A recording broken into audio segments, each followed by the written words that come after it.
Factory Wine brings you Basil Rathbone and Nigel Bruce in the new adventures of Sherlock Holmes.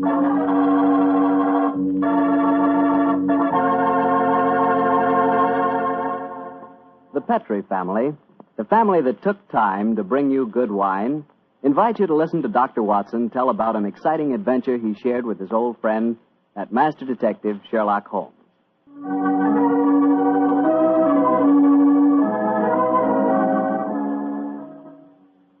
And now let's see if our old friend Dr. Watson's expecting. He's out on the patio. Dr. Watson? Here I am, Mr.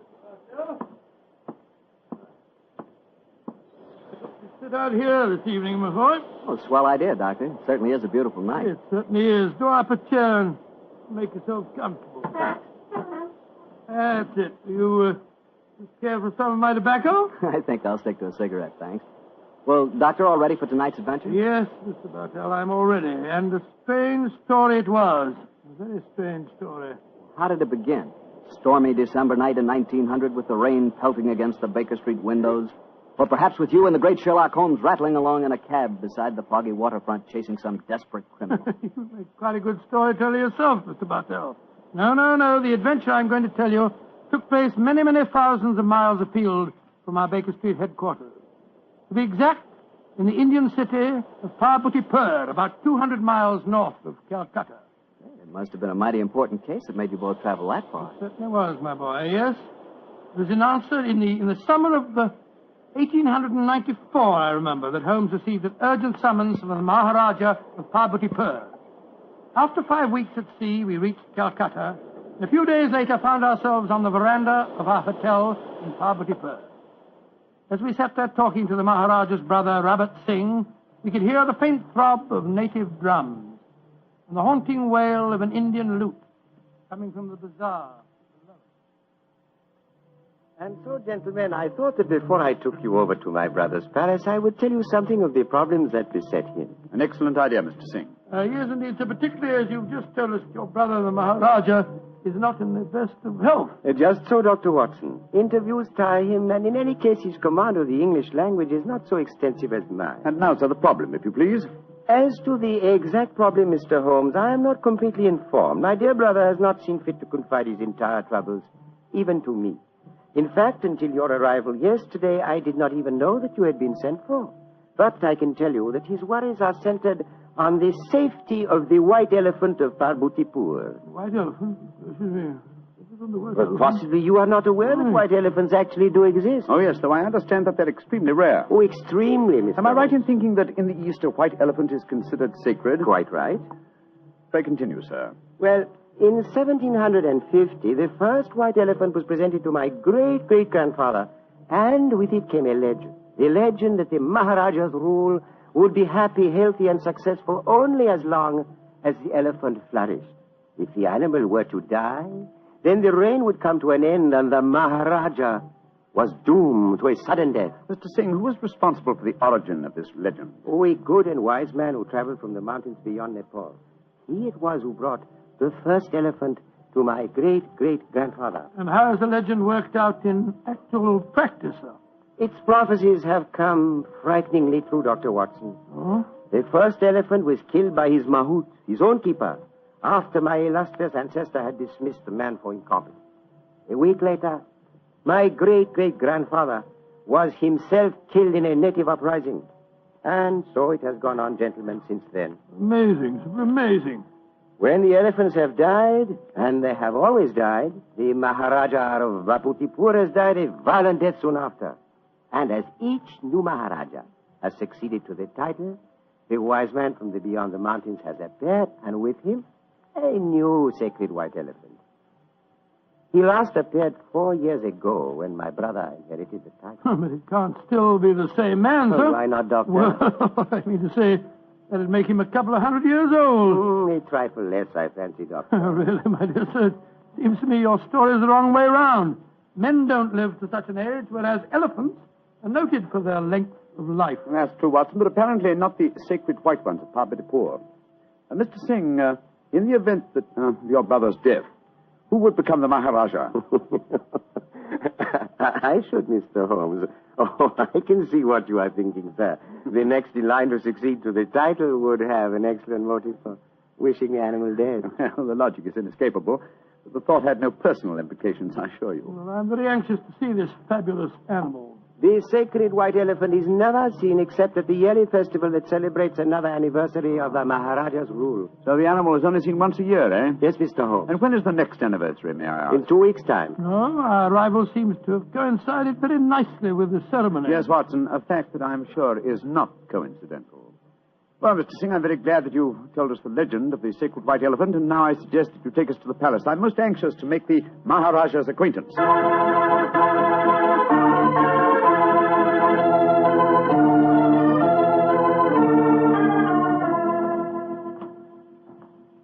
This is the council chamber, gentlemen. If you will wait here a moment, I will go and see if my brother is well enough to receive you. Very well, sir.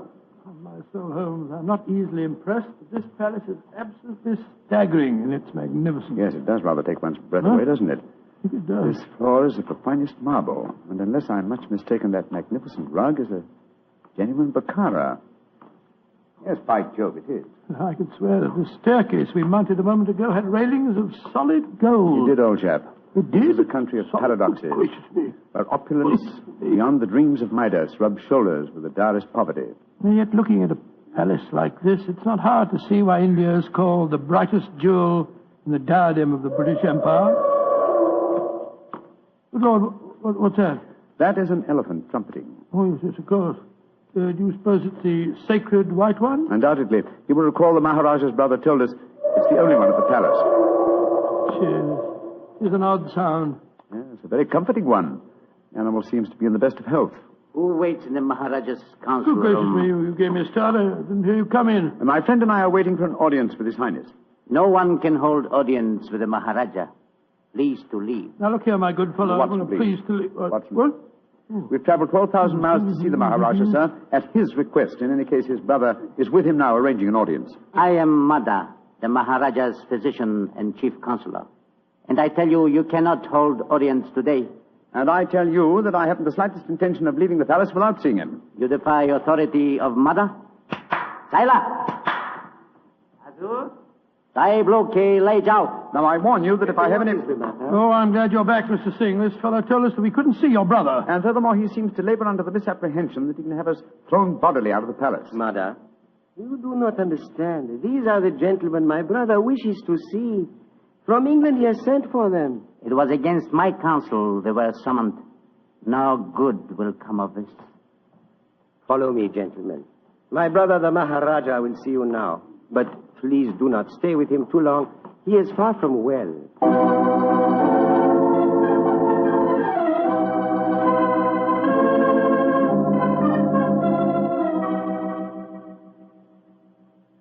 Mr. Sherlock Holmes, Dr. Watson, I'm so happy you have arrived here safely. It was great imposition to ask you to travel so far. Oh, not at all, sir. I only hope we can prove of material assistance to you. Ranji, Yes, Rabat? I wish you would permit Dr. Watson to examine you. That's just what I was about to suggest myself, sir. In fact, I brought my medical bag along just in case. Mother would not approve. Mother not believe in Occidental medicine. I do not trust Nada. I do not think he wishes you to get well. Please, Ranji, let the doctor examine you. Very well. But you not tell not Mother.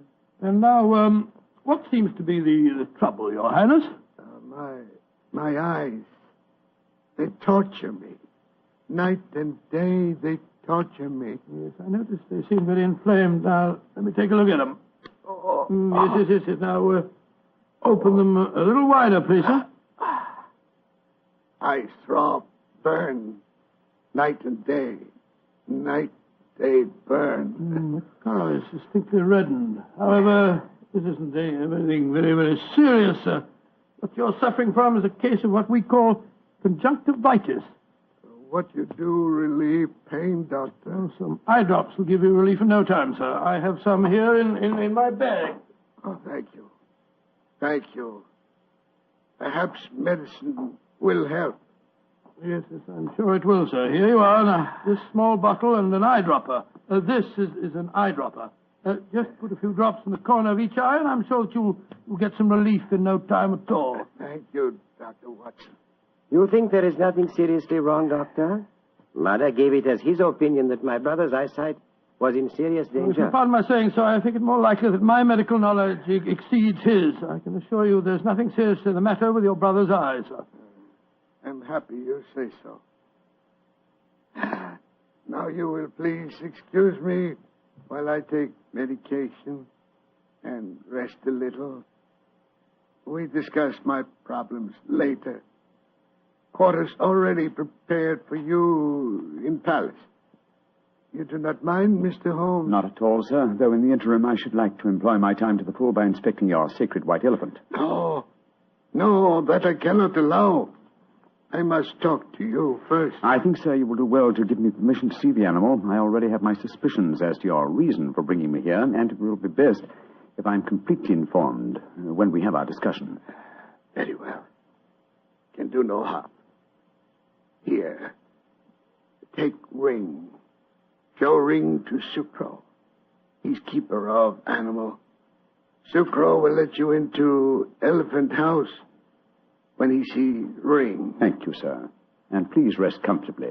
I'm sure that your worries are nearly at an end. Come on, Watson.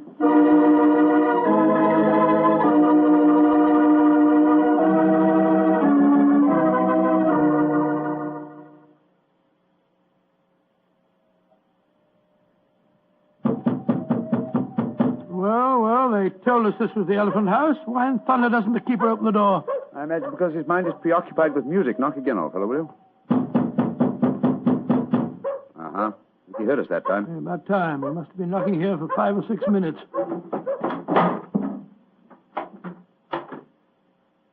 Salam, sir. Here, motive. Parahati technico asti. Tum dekni ne secta. Sector. Maharaja side. Kumko asti matikdio. Potato sahab. Either out. Say, Holmes, the Maharaja's ring certainly seemed to do the trick. He didn't want to let us in until you showed it to him, did he? Good and faithful servant, our friend Sucro. Here, Kutai. Here. Hati, Tagir. Here. Kasamatik. Nejutai, sir. What's happened, Holmes? The white elephant has disappeared, Watson. Disappeared? That's ridiculous. Elephants don't just disappear. Diagariga, sir. Maharaja side kibolo. Kali umkabolo. Potato, sir. Potato. Where's he going? I told him to go to the Maharaja and give him the news. But he was to tell it to no one else. But, Holmes, this is ridiculous. We heard the animal trumpeting here less than half an hour ago. How can an elephant be spirited away in that amount of time? That's what we have to find out, my dear fellow. I've often heard of the Indian rope trick. Now we have a first-hand opportunity of solving a new mystery, the problem of the disappearing elephant.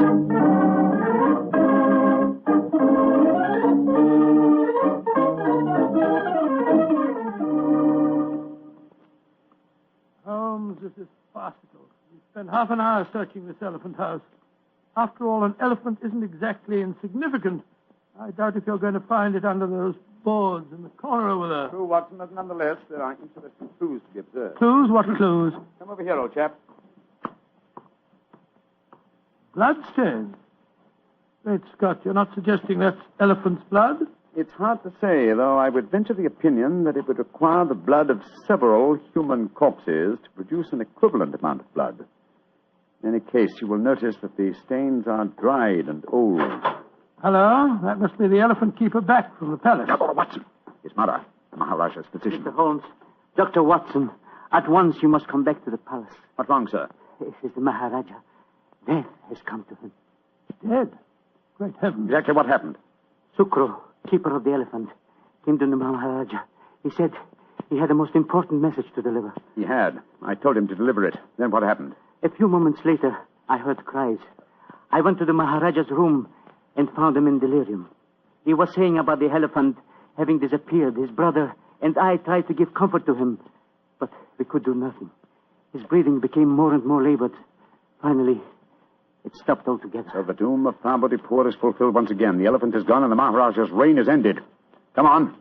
We must go to the palace. Yes, I must examine the body at once. You're certain it was a natural death, Mr. Murray? Positive, Mr. No Holmes. symptoms of poisoning, for example? Mr. Holmes, I have read some of your sensational stories in which obscure deaths are attributed to a subtle oriental poison unknown to Western science.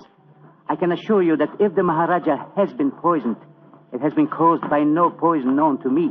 When did he last eat? Over 8 hours ago. Oh, it possibly died of shock, Holmes. Shock and hysteria. When he knew that the elephant had vanished. Yes, it's possible, but it's murder just the same. Murder? Why do you say that, Mr. Holmes? Because whoever caused the elephant to disappear did it with the deliberate intention of ending the Maharaja's reign. A diabolical plot, and one that I intend to overcome before this day is out.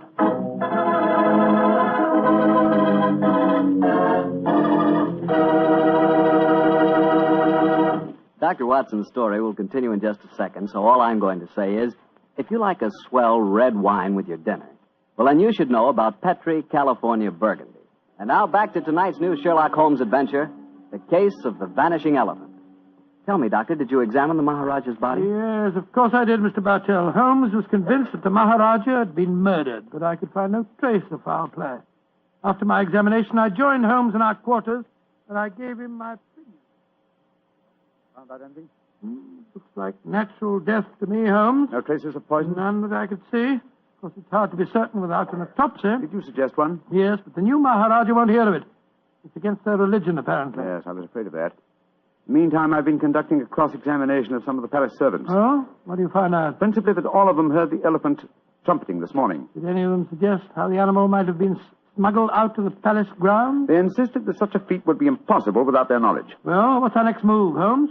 To interrogate the one person who I'm sure can give us the true story of the elephant's disappearance, its keeper. Remember, we haven't seen him since he took the message to the palace. I suggest we return to the elephant house and have a persuasive talk with him.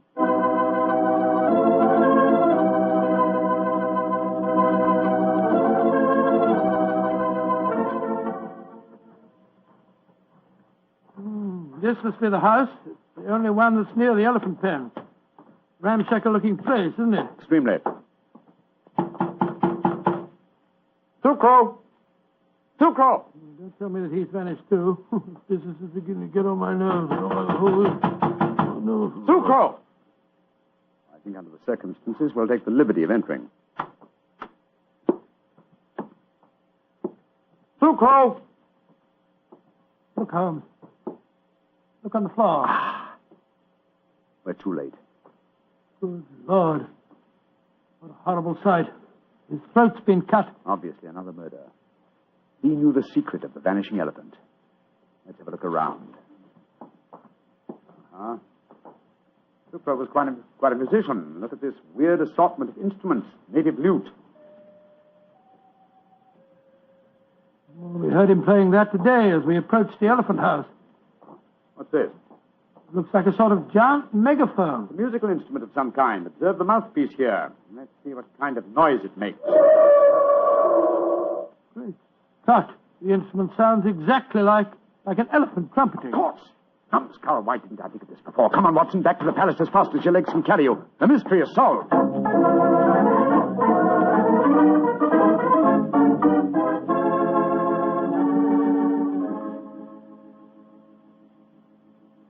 You say you have solved the problem of the missing elephant, Mr. Yes, Holmes? sir. And also the cause of your brother's death and Sucro's murder. Indeed. That is very important news. Won't you both sit down, please? Thank you, sir. Thank you. Please proceed, Mr. Holmes. Thank you. First, the elephant did not vanish today. The beast must have died a natural death months ago. All that happened today was that I discovered its absence. Are you suggesting that my brother knew the beast was dead? I am, sir. But he was afraid to publish the news. He knew that his rule would fall into a state of chaos if the fact were known. You yourself, sir, have told us how strong is the native belief in this legend. Well, how did he dispose of the elephant? Unobtrusively, over a period of time. The bloodstains in the elephant house would indicate that the animal had been cut up into disposable fragments, which could be removed by the faithful Sucro without attracting suspicion. All this time, though, the elephant horn was blown at suitable intervals to indicate that the sacred animal was still alive. But if the Maharaja knew the beast was dead, why did he die of shock when he received the news? I think the answer to that question, Dr. Watson, would be that my brother died of shame when he knew that his imposture had been discovered. Little far-fetched, sir, if you don't mind my saying so. No, I'm certain the reason your brother brought me to your country was to reveal that imposture to me. He knew the day was coming soon when he must show the elephant to his people. The festival would have been held in 2 weeks' time, I think you told us, sir. I imagine that he wanted me to devise a method of smuggling a new white elephant into the palace grounds before that time. Tell me, Mr. Sherlock Holmes, why did my brother die today? Because he was murdered. Just as Sucro was murdered later. Murdered? How? Oh, very ingeniously. By poison, but not, as you might expect, by any subtle Eastern poison. No, one of the most recent of Western poisons was used. A poison unknown to Oriental science. Delirium, followed by a strangulated breathing, is highly typical of the newly discovered poison hyoscyamine. He hadn't eaten for 8 hours. True, Watson, but you see, this hyoscyamine was administered to an eyedropper. Good heavens. The poison penetrates with unusual ease through the membranes of the eyes, if you will recall. Yes, you're right, by Joe, it does. Must have been that physician fellow, Mardo, whatever his name is. No, my dear chap. This has been a case of confusions. Let's do a little clear thinking now, shall we? You see, we were deceived by the apparent sequence of events. We discovered the elephant missing and thought that fact had caused the Maharaja's death. Whereas his murder was quite a separate matter. The poison must have been placed in the eye drops while we were in the elephant house. Precisely, dear chap. And when the murderer saw how the problem of the missing elephant confused us, he killed its unfortunate keeper to prevent us from learning the truth. Yes, you're strangely silent, Mr. Singh. Am I, Mr. Holmes? I am fascinated by your flow of unassailable logic. Of course, you realize that I am now the Maharaja, the King of Kings, an absolute ruler with all power, including that of the police. Do you care to denounce the murderer to me? Oh, come, sir. I think it's time the buttons came off our foils. I'm well aware that you studied medicine at the University of Edinburgh. You have the motive, the opportunity, and the knowledge to kill your brother. The murder of Sucro was probably performed by an underling. Great Scott, what a shocking... You are a clever man, Mr. Holmes. A very clever man. Clever enough to realize that an absolute ruler, a ruler with all powers, including that of the police, is not apt to denounce himself. Again, your logic is unassailable. Goodbye, gentlemen. I trust your voyage home will be a pleasant one. I warn you, sir, that I shall make a full report of my findings of this case to the British Commissioner for this state. Why should he prove more effectual than the great Sherlock Holmes? Goodbye, gentlemen, and bon voyage. Filthy murderer. Makes my blood boil to think that he can't be brought to justice. He can, and he will be. The civilized laws of the Occident cannot be enforced here, then we must fight him with his own weapons. What do you mean, Holmes? That we have a farewell talk with Mr. Madder, the dead Maharaja's physician, friend, and counselor.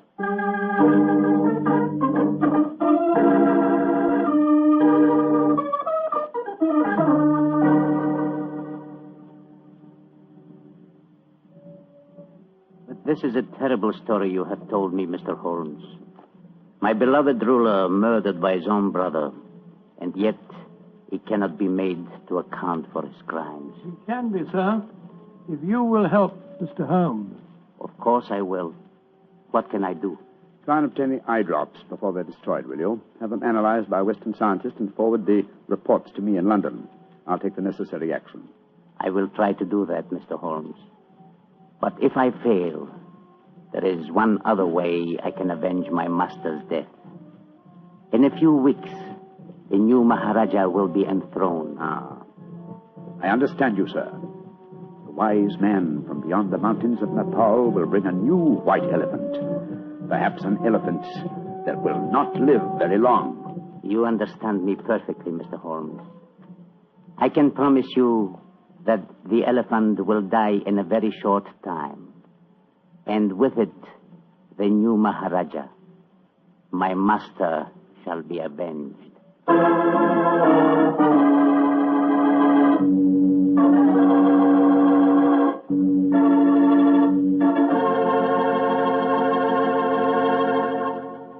That was quite a story, Doctor. Quite a story. And tell me, what did happen to the next white elephant of Pabutipur? By an extraordinary coincidence, it died the day after the new Maharaja's enthronement. And that scoundrel was himself killed in an uprising that occurred just a few days later. You know something? I think I could be very happy as an Indian Maharaja. Really? Mm-hmm. Beautiful palace, beautiful women, beautiful jewels. And every year on my birthday, the natives would give me my weight in gold. I could learn to like that. That is, if I tried. Yes, and every week you'd speak to your subjects over the radio and tell them all about Petri wine. Oh, now, wait a minute, Doctor. I don't always talk about Petri wine. That's right. You don't always talk about Petri wine. You've got to sleep sometime. All right, go on. Kid me about it. But Petri wine is worth talking about. After all, what other wine has the tradition behind it that Petri wine has?